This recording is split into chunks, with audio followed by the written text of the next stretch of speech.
The following is a documentary shot in 2011 that had been lost in the archives of legacy media, having aired only once on PBS in 2012. Common wisdom holds that the United States outcompeted the Soviet Union but didn't meddle in its internal political affairs to break it up. In August 1991, President Bush Sr. even gave a talk to the Ukrainian Parliament, warning them not to secede. But the United States is not a unitary actor. Its think tanks, oligarchs and intelligence units have a life of their own. Thanks to David C. Speedy and the Carnegie Ethics Studio, the following program details the interactions of US diplomacy and the think tank world in what would become the end of the Soviet Union, the reign of Boris Yeltsin, and finally, the emergence of Vladimir Putin of Russia.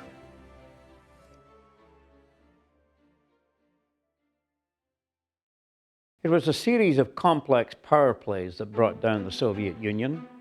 Mikhail Gorbachev's long-term vision of change opened the door to a range of players, from democratic Russian reformers to hardline Soviet communists to conservative US activists. These players competed for power and influence. The winners destroyed the Soviet Union and constructed a flawed democracy in its place. Over the next hour, we'll get to know the characters who wrestled for control and the lessons the world can take from this turbulent period. Our story begins in the late 1980s, when new Soviet President Mikhail Gorbachev begins to cautiously implement a long-term vision for reform in the Soviet Union. Но говорю, опасно начинать. В нашей стране опасно. Может кончиться очень тяжело, если не удержать ситуацию. Уже дальше нельзя откладывать, перемены нужны. Gorbachev initiates a domestic power play in the late 1980s when he attempts to phase out hardline communism and phase in a more populist socialism with two programs: perestroika or reform and glasnost or openness. With political perestroika, in 1988 Gorbachev voluntarily erodes his own power by getting rid of the old, corrupt Supreme Soviet, which had become the country's highest executive and legislative body. He replaces it with a popularly elected Congress of People's Deputies. For the first time in Soviet history, he allows multi-candidate elections in 1989 to elect 2,000 members of this new Congress. Before we go into more specifics about that era, let's introduce a few key figures. US Ambassador Jack Matlock supports Gorbachev's administration and keeps a close eye on his reforms. It is very unusual to find a leader who will risk his own leadership in order to change the system. Why would he do it? Not to get more power, because as he has pointed out, he could have lived out his years as General Secretary of the Communist Party of the Soviet Union if he had not tried to change it. That makes him, I think, quite exceptional. US Foreign Service Officer Thomas Graham works closely with Ambassador Matlock in Moscow and elaborates on the official US position during these elections. The US government at that point was not in the mood or in the position or in order to have a policy to support sort of what we did in the 1990s, democratic reform in Russia in a very direct way. One of the Russians driving reform is charismatic politician Boris Yeltsin. In sharp contrast to the gradual path set out by Gorbachev, Yeltsin advocates faster, more radical reform and attracts a wide base of grassroots support. A man must live like a great brilliant flame and burn as brightly as he can. In the end, he burns out, but this is far better than a mean little flame. Yeltsin's roots are as a construction engineer in Sverdlovsk, which lies several hundred miles east of Moscow. Renamed Yekaterinburg in post-Soviet Russia, Sverdlovsk is a regional hub of reformist political activity. There, Yeltsin begins his rise to power in time-honored traditional Soviet fashion, as party boss in the city of about 1.5 million people in the Ural Mountains. Yeltsin soon makes a name for himself as a man of charismatic charm. By 1985, Yeltsin is recognized as an up-and-comer, and Gorbachev makes Yeltsin party chief of Moscow. People in Moscow adored him because he seemed to be taking action in ways that the other party people didn't. He also seemed to be a very plain person. He would ride the subway into work sometimes. I'm sure he didn't do that very often, but you only have to do it once or twice, and the myth, begins to develop. The reputation develops. While Yeltsin is popular with the people in Moscow, his relationship with Gorbachev soon becomes tense. It seemed that he and Gorbachev would at times make agreements, but increasingly the personal chemistry was poisonous. And by '91, we, like many informed Russians, felt that unless the two could somehow get along, they were going to split the country apart.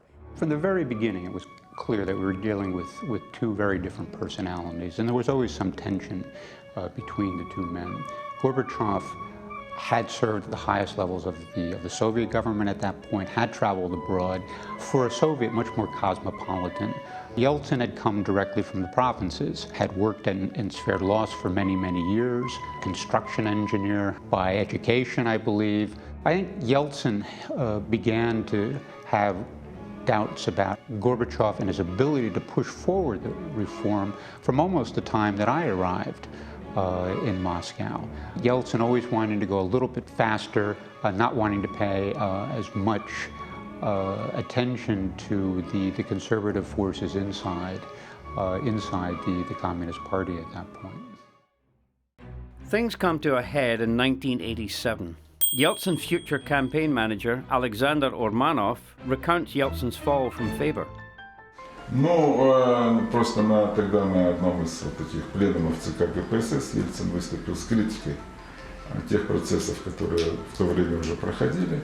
В основном в том ключе, что они проходят недостаточно эффективно, недостаточно быстро, недостаточно решительно. И за это был подвергнут остратизму высшим руководством партийным, которые сказали, что как бы его политически неверно не является его. Following Yeltsin's 1987 statement severely criticizing the pace of reforms, Gorbachev fires Yeltsin from his post as party chief of Moscow. Gennady Burbulis, who would later become Yeltsin's chief of staff, reflects on the firing. Уникальность и Горбачева, и Ельцина заключалась в том, что всегда для партийного деятеля такой крах был навсегда. То есть уничтожалась политическая личность с политической арены.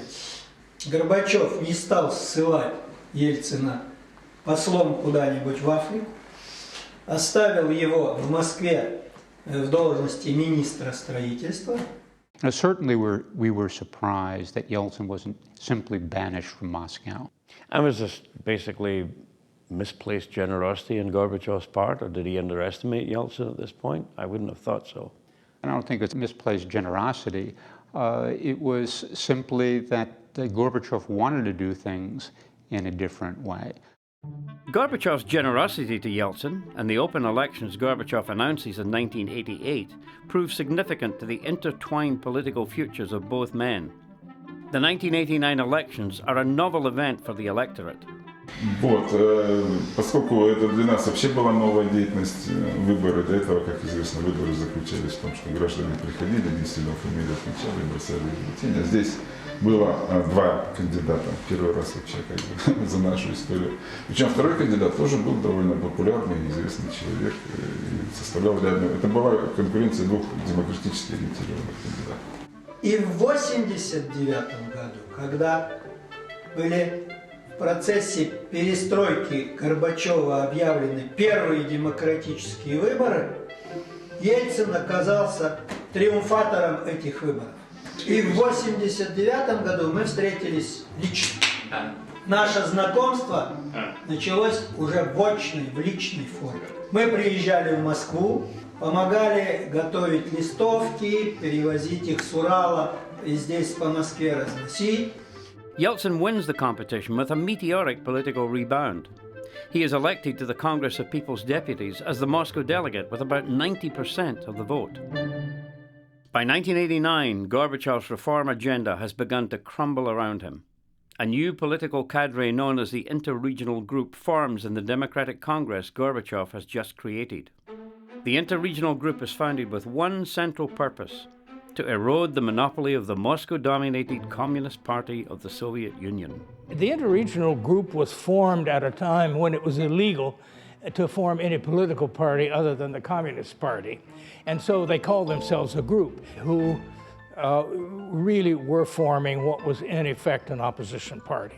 But almost all the members of the interregional group were themselves communists at that time. So it was a revolt or rebellion within the Communist Party. Not clear what the results were going to be at that time, but certainly a set of individuals that wanted to prepare the constitutional groundwork, the political groundwork for genuine pluralism within the Soviet Union. The interregional group is an eclectic conglomeration of political and academic leaders. Let's introduce some of the group members. Eminent Soviet physicist Andrei Sakharov. Our country, like every modern state, needs profound democratic reforms. It needs political and ideological pluralism, a mixed economy and protection of human rights, and the opening up of society. Accountant and editor-in-chief of a prestigious academic journal, Gavril Popov becomes the group's co-chair. Часть депутатов, которые были избраны на съезд народных депутатов, с самого начала выступали как альтернативные кандидаты официальным тем, которые поддерживали курс коммунистической партии. К этой группе принадлежал и я. Politician Arkady Murashov becomes the interregional group's secretary and Popov's protege. He was a real leader, he was a real thinker, and he understands situation. And finally, scientist Evgeny Sevastyanov. We established this first real group. Gorbachev was very nervous. He said, "You are creating an oppositional party," and in fact it was. But in an effort to show his tolerance for political reform, Gorbachev allows the interregional group to operate. The group begins to develop classic political organization strategies. Evgeny Sevastyanov displays a flair for branding. I prepared some kind of logo for this movement. It was like a road sign, and it looked like crossed six. Sixth clause of Soviet Constitution presumed that Communist Party have a special and leading role in Soviet Union. Part of that branding effort was to identify a political icon, an everyman to represent populism. And here we return to Boris Yeltsin. The interregional deputies group saw Yeltsin as a popular figure, someone that if they could bring into the group would give them much greater political weight, more influence, a larger platform in which to articulate their views to a much broader segment of Soviet society at that time. Yeltsin soon becomes the group's most powerful political figure. Первый среди партийных боссов вышел на прямой диалог с населением. Он первый стал встречаться со студентами, с интеллигенцией, и по 3-4 часа отвечал на вопросы и открывал себя как человек новой политики, новой политической культуры. Yeltsin's successful campaign in 1989 is just the first in a string of interregional group victories. Although aware of and intrigued by the group, the US government is not yet actively aiding reform initiatives within the Soviet Union. We knew that there were dozens of these so-called неформальные группы, informal groups, that were forming in Moscow to discuss various aspects, some of it politics, some of it social, this, that, and the other thing. And we wanted contacts with these, but most of these groups did not want contact with us. They said, this is an internal Soviet development. If we have contact with the American embassy, it's going to discredit us, it'll only make it much more difficult. I think that's something Russians should remember today. Many of them think that it was Western pressure that brought down the Soviet Union, even US pressure. And the opposite was true. The United States was trying to preserve the Soviet Union as a voluntary federation of all but the Baltic countries. And we would have much preferred that. So far, this seems to be a chronicle of the steady build-up of political opposition by a group of anti-communist reformers, headed by a charismatic local politician, unaided by the US government. But is this the whole story? Were these reformers acting alone? Not quite. There is an oft-overlooked footnote to history here. One might ask, How was a group of reformers raised in the totalitarian Soviet system so quickly able to adapt to party politics and win these first open elections? The answer to this question begins in the United States, in the offices of the arch-conservative Heritage Foundation in Washington, D.C. It travels all the way to Moscow and major cities in several Soviet republics and the Eastern Bloc. One of the Heritage Foundation's first initiatives in the 1970s was to set up the Free Congress Foundation, whose mission was to elect conservative legislators to Congress. Heritage Foundation President Paul Weyrich, famous for coining the term moral majority, takes the lead in these efforts. Now, many of our Christians have what I call the goo-goo syndrome. Good government. They want everybody to vote. I don't want everybody to vote. Elections are not won by a majority of people. They never have been from the beginning of our country, and they are not now. As a matter of fact, our leverage in the elections, quite candidly, goes up as the voting populace goes down. In short order, the Heritage Foundation looks outward. In the 1980s and 90s, it gets involved in Cold War satellite battles, bolstering then-President Ronald Reagan's support of anti-communist movements from Latin America to Southeast Asia. Those of you who are in your government, those of you who are assisting your government, should know that you have the best friend that you could possibly have in the United States. The Heritage Foundation also attracts conservative Connecticut businessman Robert Kriebel. Kriebel's fortune comes from the Loctite Corporation, which invented a superglue for metalworking. At Loctite, Kriebel establishes the Loctite Political Action Committee, supporting rightist officials and organizations. Kriebel links up with Weyrich and the Free Congress Foundation, who share his vision of electing conservative individuals and spreading the message of free enterprise as widely as possible. The two men recruit like-minded staffers to help them peek behind the Iron Curtain, which had been nearly impenetrable until relations between US President Ronald Reagan and Soviet President Gorbachev warmed in the 1980s. A key aide is John Ixnisios, a full-time lawyer and part-time conservative political consultant to Paul Weyrich, as well as an Army reservist. It was 1988. I was at Army Reserve summer camp. I was up at Command and General Staff College up at Virginia, Norfolk. And I got a call from Weyrich asking me if he wanted to make a trip to the Soviet Union to do political work. And I said, sure would. And that's the first I found out about Bob Kriebel and what he was trying to accomplish. The remarkable saga of Weyrich and Kriebel in the Soviet sphere is described in a glowing book written by Arthur H. Matthews, Agents of Influence. This is a work of unreserved homage to Kriebel, Weyrich, and associates, but it's a valuable chronicle of how events unfolded leading up to their mission to Moscow. Kriebel initially donates electronic equipment, such as fax machines, to political reformers in the Soviet Union, setting up modes of communication under the KGB radar. Kriebel soon increases his efforts, planning to provide actual training sessions. Weyrich and Kriebel design these sessions and take them on the road, meeting with highly influential politicians in Eastern Bloc countries.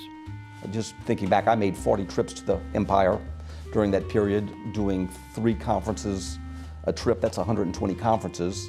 And so there were maybe 5,000 to 7,000 people that we trained at seminars. Many people who were in our first seminar later they become a member of parliaments of various levels and a member of State Duma.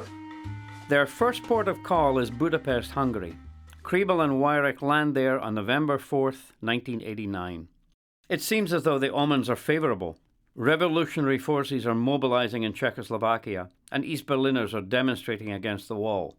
Hungary itself has recently opened its border with Austria and allowed East German refugees to travel from Hungary to the west. But, upon Kriebel and Weyrich's arrival in Hungary, a sudden and unexpected reversal.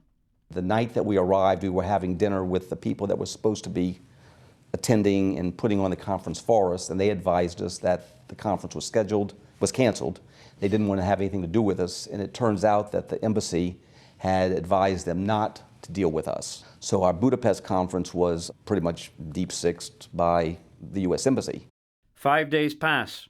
Weyrich and Kriebel are incensed but stymied. The pair depart for Moscow and for better days. Weyrich and Kriebel kick off the Moscow leg of their journey with the Interregional Group, the faction within the Supreme Soviet advocating an anti-communist reform agenda. The Soviet Academy of Sciences sponsors their trip, and Gavril Popov, a leading figure in the group, welcomes them at a formal dinner. In his account of the evening in Agents of Influence, Arthur Matthews quotes Popov as saying this: "The whole idea of democracy enriches our life and will help us solve our problems, and to extent that happens, everyone in the world is better off. So, you might say that in helping us, you're also working for yourself in America." The Americans organized the first training sessions for members of the Interregional Group and their staffs on such basic questions as constitutional separation of powers, polling techniques, and how to make broadcast commercials. First, we were doing political conferences. How do you win elections? Urmanov and Burbulis attend sessions and will later use these election techniques in Yeltsin's campaigns. Знали, что господин Крибл вкладывает свое состояние в программы образования, демократическому сознанию, мышлению и делает это целенаправленно, бескорыстно, как человек, убежденный в том, что и Восточная Европа, и Советский Союз заслуживают другой истории, другой судьбы. It was very interesting, it was fresh, it was like a game, and both sides was very exciting. After the Moscow training session, Weyrich writes this in his journal. I found myself explaining the intricacies of the operation of our Congress in a way that was exhilarating and challenging beyond belief. Weyrich's exhilaration in Moscow is not confined to the political classroom. He describes walking one evening past the iconic domes of St. Basil's Cathedral in Red Square. Overwhelmed by the moment, he cries out, "Christ is risen," in Old Slavonic, the language of the Russian Orthodox liturgy, and then proceeds to sing a holy verse. I guess the people there thought I was nuts. I couldn't help it. At the end of the training conference, the Americans host a farewell dinner for the Congress deputies. At this dinner, there are fulsome speeches of praise. One that sticks with Kriebel and Weyrich comes from Yeltsin aide Gennady Burbulis, who urges them to hold the next training seminar in his region of Sverdlovsk. But even before Weyrich and Kriebel come to Sverdlovsk, Burbulis and Urmanov begin to implement their new election tactics in Yeltsin's 1990 campaign for the Congress of People's Deputies. И именно потому, что я прошел такой краткий курс обучения выборных технологий, меня и назначили начальником избирательного штаба Ельцина. Yeltsin is again elected to the Congress in March of 1990, this time as the representative from Sverdlovsk. The mood in Sverdlovsk is euphoric. Yeltsin has not only won a seat in the Russian Parliament, but has seen his political group take control of the city council. Gavril Popov has been elected mayor of Moscow, and his group has also captured that city council. At the April conference in Sverdlovsk, the Kriebel team basks in the triumph. Their hosts credit Kriebel and Weyrich with preparing them for the winning campaigns. Мы стали создавать такую сеть учебную, элементарным знанием основ демократического общественного устройства с точки зрения связи политики, экономики, морали, права, всего того, что по разным причинам в Советском Союзе было тогда не очень понятно большинству населения. Only a month later, Yeltsin is elected chairman of the Presidium of the Supreme Soviet, the most powerful role in the parliament. He wins by calling for reform beyond Gorbachev's exploratory measures. Yeltsin, in effect, was able to play the critic without putting forward any positive agenda, and he turned out to be much better as a destroyer than as a builder. Whereas Gorbachev had the responsibility of keeping the country from descending into civil war by 1990 and 91. It is difficult to overestimate the Kriebel-Weyrich team's influence from 1989 to 91. They moved beyond the Soviet political elite to engage with the grassroots, crisscrossing Russia and visiting 10 neighboring states. They visited the huts of peasants in Tomsk region, and they entered the houses where you can see a cow or a goat in the same building as peasants living. So they penetrated in really deep Russian. Not they did not visit only capitals and elites. elites. They also hold training sessions in Romania, Poland, Yugoslavia, and Bulgaria. They bring current and retired politicians to help with the training, like former US Senator Harry Byrd Jr. Weyrich and Kriebel simultaneously promote a democratic system of government and their conservative ideology. Many speeches from their training sessions are overtly partisan. The needs of the black community are now being disproportionately favored by the Democrats in the South, as opposed to the needs of the rural community. And as a result, rural voters are leaving the Democratic Party and voting the Republican Party. And it's always interesting for us to find the parallels between Moscow and Washington, D.C. In both countries, we think that our capitals are taking things from the rest of the country. Somehow it's a function of government, no matter what kind it is, I believe. Kriebel and Weyrich even bring groups of Russian politicians to the United States for further training. They enlist the help of Russian political organizers as well, like Mikhail Reznikov. This was a huge event. I mean, the first visit of them to Moscow, because it was like collision of civilizations. Like first I arrived in America and meet with Indians. I mean, I do not exaggerate. И, как я помню, Пол Варих был координатором этой конференции. В ней участвовали эксперты, аналитики, сенаторы со стороны американской. И у нас была встреча с вице-президентом господином Колом. Many associated with the inter-regional group say Kriebel and Weyrich's trainings were fundamental to their own political awakenings. Freedom all our life.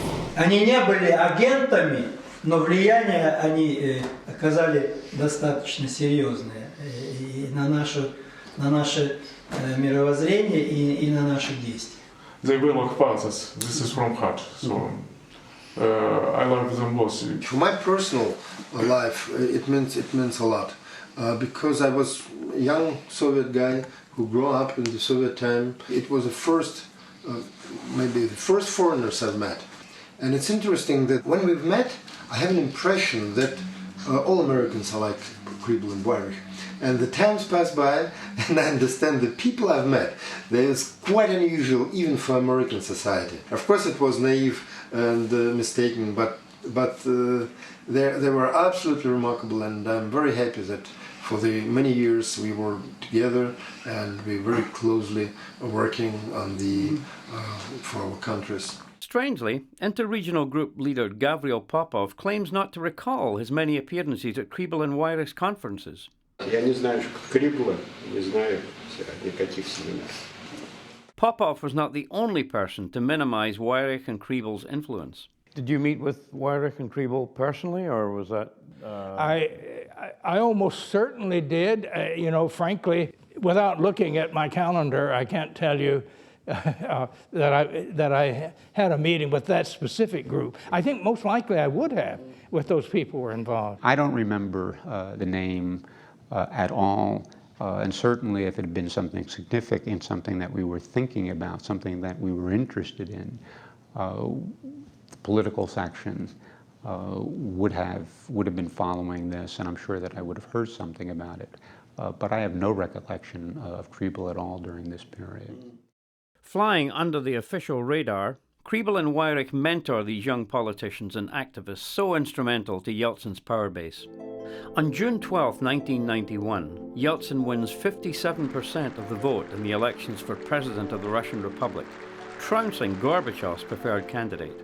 Literally within a week of his election, Kriebel and Weyrich are instrumental in persuading Yeltsin to visit Washington and to address the Congress. Russia is firmly and irrevocably committed to democracy, and it will not allow any reversion of the course of history. Yeltsin immediately takes office as the inaugural president of Russia, setting the stage for that monumental day in August 1991 when Yeltsin, astride a tank, solidifies his power. It is August 19th, 1991. The scene is the White House in Moscow, the seat of Russia's parliament. It is a day of intrigue, a coup has been launched against Soviet President Mikhail Gorbachev, not by the democratic reformers of the interregional group, but by hardline communists of Gorbachev's innermost circle.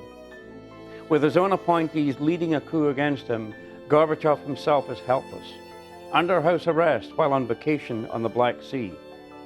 In his absence, a power vacuum is forming at the very highest level of the Soviet Union.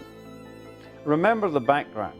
The relationship between Gorbachev and Yeltsin has become even more fraught over the summer of 1991. Perestroika and glasnost are backfiring on Gorbachev. The reforms are seen by the left as an affront to communism and by the right as overly cautious. Ironically, policies of openness have allowed his harshest detractors to loudly voice their opinions and further exacerbate economic and political tensions. President Gorbachev is proposing a new Union treaty. Under this treaty, political power from Moscow would be greatly weakened and shifted to the constituent republics. Again, not enough of a change to feed the appetite for reform. 6 of the republics, Armenia, Georgia, Moldova, Estonia, Latvia, and Lithuania, refuse to be a party to the treaty. The remaining republics are due to sign on August 20th, 1991. The coup is launched the day before, surely not a coincidence. The hardest part of all this for Gorbachev must be that his closest aides lead the coup. His vice president, his appointed chair of the KGB security service, his defense and internal affairs ministers. I promoted all these people and now they're betraying me, the president laments in his memoirs. He fears the coup will escalate to violence and worries for the safety of his family and people. За мою семью. И, конечно, я еще думал, что это не только моя семья пострадает. Люди, обязательно кровь прольется. Да еще в такой огромной нашей стране со всеми. Она заводится медленно, но если заведется, тогда уже трудно ее остановить и трудно управлять. Поэтому мое кредо было обновление страны без крови. The coup and its eventual collapse add a special John le Carré-like element to our story. The American government is aware of the potential coup months before it occurs. Remember Gavril Popov, the mayor of Moscow and member of the interregional group of deputies in the Soviet legislature. He is a close friend of Jack Matlock, the US ambassador in Moscow. So, when Popov learns in June of 1991 that a leftist coup is in the works, he reaches out to Ambassador Matlock. А в это время Ельцин был в Соединенных Штатах. Никаких каналов выйти на связь с Ельциным у меня, естественно, не было. Но я понимал, что американское посольство имеет надежные связи с своей страной. So he came and we sat in my downstairs study, library, which we assumed was bugged. We didn't try to keep our residents clean of listening devices. Я не были уверены, что посольство, даже его дом не прослушивается большими специалистами в этой области из нашего КГБ. We talked about Moscow politics, other things, and as we talked, he pulled a little slip of paper out and wrote in Russian that a coup was being organized against Gorbachev, and it could happen at any time, even tomorrow, and that he had to get word to Yeltsin. Writing also on a sheet of paper, as we talked of other things, I said, I will report this. I wrote in Russian, Я доложу, but who is behind it? Popov writes down 4 names: Gorbachev's prime minister, head of the KGB, minister of defense, and chairman of the parliament. I sent the message to Washington, and Yeltsin said, you better warn Gorbachev. Matlock sets up a meeting with Gorbachev and warns him of the impending coup without revealing Popov as the source. Gorbachev at first literally laughed it off, but then he got very serious, turned to me and said, thank you and thank your president. He has said that he's a friend and now he's proved it. But explain to him that I have things well at hand and he doesn't need to worry. Later, President George H.W. Bush calls Gorbachev and asks if Matlock reported the coup. Gorbachev says yes and thanks Bush for the information. But somehow, and to this day I do not know how it could have happened, but somehow Bush told Gorbachev on a line monitored by the KGB that the source of my information was Gavril Popov. Ну, Буш руководитель разведки США, и он прекрасно знает, что он сделал. So, the reformer Popov, who in just 2 months will work to unseat Gorbachev and dismantle the Soviet Union, warns Gorbachev, through the Americans, that a coup is in the wind. Gorbachev's dismissive attitude has fateful consequences. His August vacation gives the coup leaders a window of opportunity.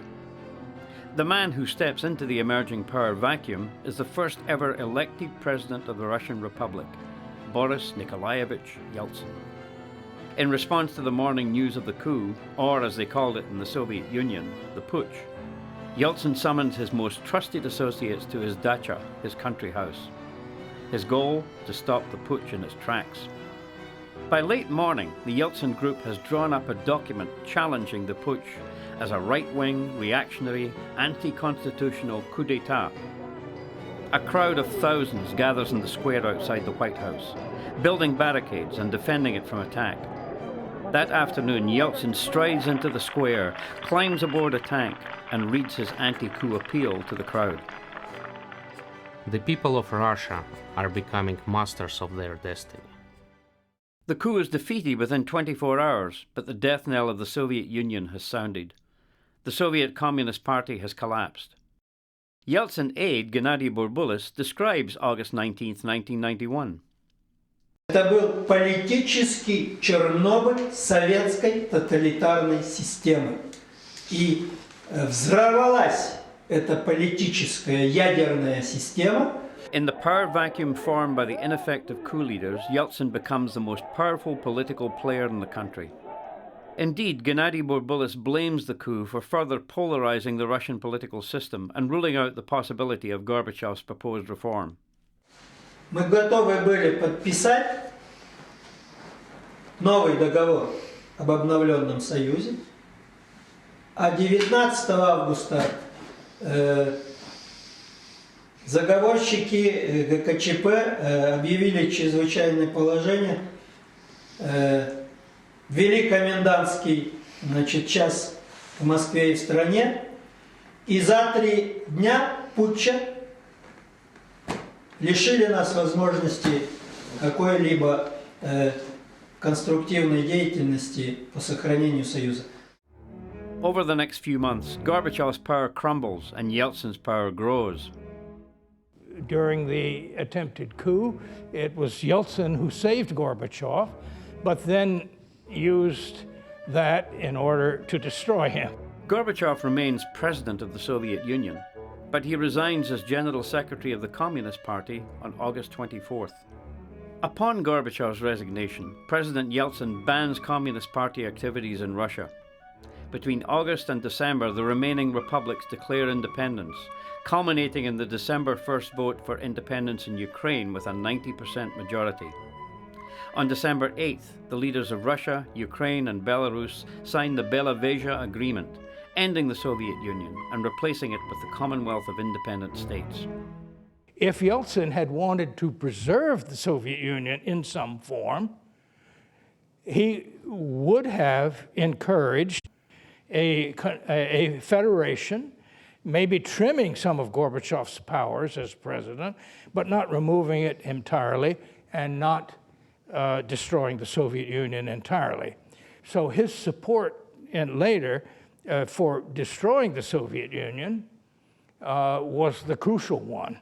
Мы заложили в текст и в концепцию соглашения систему ценностей демократической, свободной стратегии развития новых независимых государств. Мне кажется, до сих пор неосознанно в мире, что 8 декабря, когда мы объявили всему мировому сообществу, что Советский Союз как геополитическая реальность и субъект международного права прекращает свое существование, это было время прекращения холодной войны. Gorbachev resists the Belovezha agreements, calling the dissolution of the Soviet Union unconstitutional, but to no avail. He resigns again, this time giving up the presidency on December 25th, 1991. On that day, the Soviet flag is lowered for the last time over the Kremlin, to be replaced by the white, blue, and red Russian tricolor. The coup and its failure marked the end of Gorbachev, and soon after, the Soviet Union. Following the coup, there is a decisive shift in the Moscow corridors of power. The old guard forces of the left, the coup plotters, are decimated. By winning the power play during those opportune moments of the August coup, that familiar circle from the inter-regional group that trained with Kriebel and Weyrich rises to power. The cities of Moscow and St. Petersburg in their hands, they move with Yeltsin from the legislative to the executive branch. Heady days for the slayers of communism, but in the end they are short-lived. Сила этого фронта была в том, что он позволял довести дело до разгрома советской власти и социализма. Слабость этого фронта была в том, что на второй день после победы над коммунистами он распадался. Как только возник вопрос, что делать дальше, все снова распалось. Of course, always it was the problem of personal competition. Everybody wanted to be the first. We had no time to prepare, to pass through many years structuring when everybody could find his real position. No, there was an army of generals with no soldiers. Popov is still mayor of Moscow. He puts his hand-picked allies in charge of the police and security forces in the city. Arkady Murashov, for example, is installed as Moscow's chief of police. Reorganize Moscow police according to the new realities and try to reform it to exclude the communist influence and the party organizations and to reshape it on the modern way. Evgeny Sevastyanov becomes the head of the KGB with a mandate to dismantle its existing structure. And I started to go from one department to another to understand what are they doing, what are their goals, and what are their results, by the way. And first of them was the intelligence department. And one of the officers asked me, do you understand that you only start your work, you have to get our credibility? And I replied, I am the chief. You had to get my credibility, on the contrary. Дело в том, что нельзя было просто взять эти две системы, разрушить, выгнать их на улицу, сжечь дома. Надо было провести огромную умную работу, выбрать тех, кто может работать, найти им другие занятия. Ну, в общем, разрушить по-настоящему. Это могли сделать только умные люди. Yet just 1 year into his presidency, Yeltsin fires the loyal reformer Murashov. Yeltsin's actions here are quite different from the self-styled reformer who was swept to power as a man of the people. Murashov moves away from public life, along with many others from his cohort. What you saw, particularly after the breakup of the Soviet Union in 1991, is those people like Popov, more intellectually oriented, gradually being pushed out of the political process. That extends down the chain of reformers, from bosses like Popov to aides like Kriebel and Weyrich organizer Mikhail Reznikov. I didn't have any political ambitions. My background is I was a physicist, so I was much more interested in physics than in politics. But times are coming sometimes in the history of countries where people should go forward and say their word. And I always considered myself to be one of them. This was time, and then after each great advance, propulsion, there is a reaction, and so as I didn't have any political ambitions, I went to the spheres which are more interesting to me. For Reznikov, this means a transition into the private sector. Then there is Mayor Gavril Popov. He is affiliated with some shadowy anti-communist organizations, and in the early years of Russian democracy, Popov is quite successful. Yet his destiny is rather like that of the group itself. Just 2 years into his tenure as mayor of Moscow, Popov resigns in protest over Yeltsin's economic and social programs for the new Russia. On a personal level, he feels frozen out by Yeltsin, and his decline coincides with the rapid rise of one of Popov's own protégés, Igor Gaidar, the architect of Yeltsin's extreme economic policies in the 1990s. После этого я имел с ним несколько серьезных разговоров, у нас были хорошие личные отношения, но политика есть политика. И я понял, что он выбирает ту линию, которая, я считаю, для России подходящая, но самая худшая из возможных. Я подал заявление об отставке, и он ее принял. So, Gavril Popov too retires from public life. But of course, the central figure here is Boris Nikolaevich Yeltsin. With Gorbachev gone, Yeltsin now has supreme power as well as reputation, and he uses this authority to embark on a wildly ambitious program of radical economic reform designed by Gaidar. I think you had a difference between people who were comfortable with ideas, like Popov, but weren't comfortable with the actual day-to-day of governance or administration. Gaidar and the young reformers around him, they did get involved in the political process, in the administration of trying to make things happen in post-Soviet Russia. Gaidar opens Moscow's doors to Western economists from the International Monetary Fund, World Bank, and others. They prescribe shock therapy, a biting austerity program designed to control inflation by raising interest rates and taxes and inflicting deep cuts to welfare.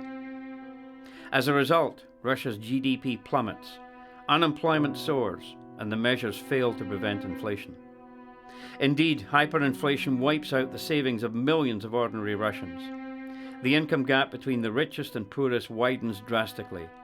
It is, as some Russians put it, all shock, no therapy. Я принадлежу к неокейнсианцам, если применять американский термин. Я считаю, что в современном обществе с помощью денежных средств управлять невозможно. Я считаю, что рынок должен быть, это очень мощное достижение человеческой культуры и цивилизации, но не менее большим достижением является социально ориентированное государство. Societal stress reflects the impact of this economic freefall. Alcoholism, drug addiction, HIV/AIDS, and other diseases decimate Russia's population. In 1992, Russia experiences 1 million more deaths than births. By the late 1990s, the average life expectancy for Russian men is 57, a figure equivalent to some of the poorest developing countries. Politically, too, the Yeltsin era is one of turbulent upheaval. Yeltsin embarks on yet another prolonged power struggle with the Parliament. In December 1992, the Parliament vetoes Yeltsin's nomination of his economic advisor, Gaidar, as Prime Minister.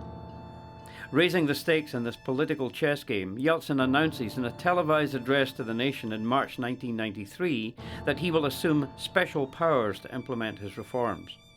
A failed attempt to impeach the president follows. The problem was, from the standpoint of the democratic development of Russia, that most of these policies were pursued in a very authoritarian fashion. In August 1993, the influential Russian daily Izvestia describes the deepening stalemate. Quote, "The president issues decrees as if there were no Supreme Soviet, and the Supreme Soviet suspends decrees as if there were no president."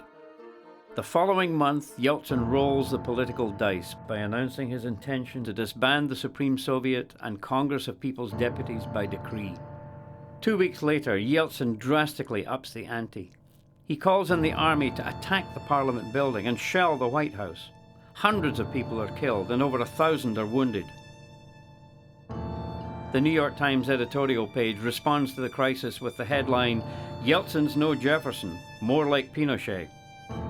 It's a startling metamorphosis for the rebel from the provinces who challenged Moscow's communist elite, the man of the people, the great reformer. Yeltsin enters a downward spiral with erratic behavior in his second term after rumblings of a rigged election. He hits bottom with the ignominy of resigning his hard-won office on New Year's Eve, 1999. On this eve of a new millennium, Yeltsin hands over the presidency to his chosen successor, Vladimir Putin. Putin comes from the very agency Yeltsin and Popov originally tried to dismantle, the KGB. In his final address to the nation at midnight, Yeltsin says, «Я хочу попросить у вас прощения за то, что многие наши с вами мечты не сбылись, за то, что нам казалось просто, оказалось мучительно тяжело. Я прошу прощения за то, что не оправдал некоторых надежд тех людей, которые верили, что мы одним махом, одним рывком, одним знаком сможем перепрыгнуть с серого, застойного, тоталитарного прошлого в светлое, богатое, цивилизованное будущее. Я сам в это верил. As Yeltsin fades, his former political rival enjoys a revival.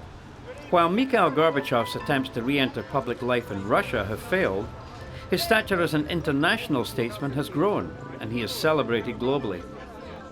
He travels the world representing his Gorbachev Foundation and his Green Cross International, which promotes global environmental interests. This brings us to the final question surrounding the end of the Soviet Union. What might have happened had the August 1991 coup not taken place? If Gorbachev had remained in power? If he had been able to carry through his agenda of limited economic and political reform within a socialist system? Remember that this was unequivocally Gorbachev's roadmap. Remember, as the coup was brewing, Gorbachev was working on a union treaty that would solidify his moderate reforms into a more loosely organized Soviet Union, giving more authority to individual socialist states. Сейчас я тебе скажу. А раз союз суверенных государств, то каждое суверенное государство делает свой выбор. Потому что в этом случае надо было создать, чтобы это были государства. Но это сохраняло бы культуру, интеллигенцию, свою элиту, свои даже местные законы, все. Ну, в Штатах, то в Соединенных Штатах Америки, свои законы в Штатах. Разные законы. Живут. Это же федерация настоящая. Штаты – это государство. И мы могли этим путем идти. What would have happened if Gorbachev's Union Treaty had prevailed? Obviously, one cannot be sure if some things had been different, exactly what would have produced. By stopping that process when they did, they have condemned many parts of the former Soviet Union to systems just as bad as the one they had in the Soviet period. I think you would have had more genuine political pluralism if Gorbachev had stayed in power. You would have had a slower process that I think would have led to the effective breakup of the Soviet Union.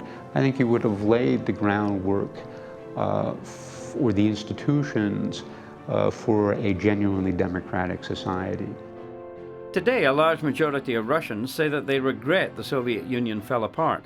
But when you ask them if they want the Soviet Union to be restored, only a small fraction say yes.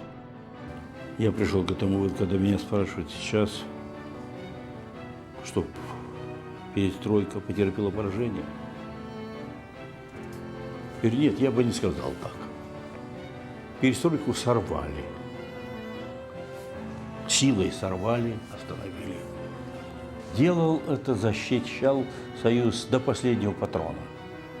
Но я же не справился. Weak democracy in Russia today bears the legacy of perestroika's disruption and Yeltsin's failed policies. Democracy as a concept got a very, very bad reputation at that point, which is one of the reasons that Putin in the 2000 and after was able to consolidate his position, but also to introduce a set of reforms that certainly from our standpoint are seen as much more authoritarian than some of the political policies that you saw pursued by Yeltsin himself. We may well ask the question, why do the turbulent events of 20 years past matter to us today? At least two reasons. First, Russia remains a critically important country for the United States. Russia and the United States still possess more than 90% of the global stockpile of nuclear warheads. And Russia borders virtually every dangerous neighborhood on the planet, from the extended Middle East through the drug and crime-ridden corridors of Central Asia to North Korea. Therefore, it's important to understand Russia's trajectory over the intervening period. Second, as we've seen over the past hour, the collapse of the Soviet Union produced a euphoria that was sadly premature and misplaced. Indeed, the decline in the decade that followed indicates that we should use caution and patience in the face of cataclysmic political change, like that demonstrated in recent upheavals in the Arab world.